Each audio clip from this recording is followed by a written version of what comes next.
Bonjour, ce visage en une de Libération est un appel au secours. La Syrie plonge dans le chaos et les pays occidentaux ne parviennent pas à faire agir les Nations Unies.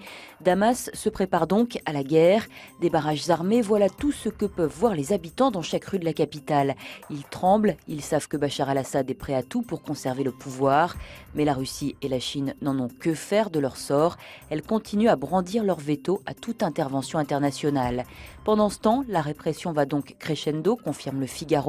400 morts en une semaine, des civils tués par les forces du régime et des militaires et déserteurs morts dans les combats.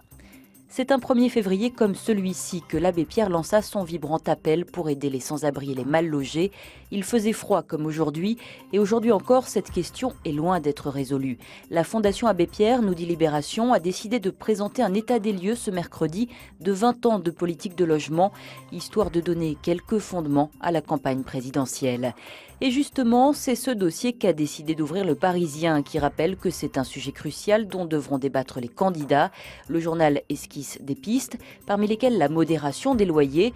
Il donne aussi la parole à ceux nombreux qui savent que devenir propriétaire n'est qu'un rêve, surtout dans les grandes villes trop chères. C'est un autre pavé dans la campagne. Le mythe du nucléaire s'effondre, nous dit le Parisien. Selon la Cour des comptes, cette énergie coûte même de plus en plus cher. Les causes, la modernisation et l'entretien des centrales, la gestion des déchets radioactifs et les futurs démantèlements. Le Monde décrypte aussi ce rapport et précise que la Cour des comptes a demandé des audits pour préciser les coûts. Et que dire de la fin du nucléaire, décidée par exemple en Allemagne. Le correspondant du Monde à Berlin raconte que les critiques se multiplient et que les industriels trouvent que la transition leur coûte cher. Internet à la gueule de bois 2 semaines après la fermeture par le FBI du site Mega Upload, nous dit Libération.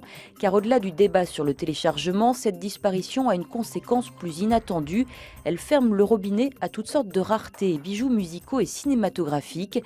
Car au-delà des blockbusters, les internautes trouvaient ici des albums rarissimes ou épuisés, numérisés par quelques fans, ou des films indépendants introuvables ailleurs.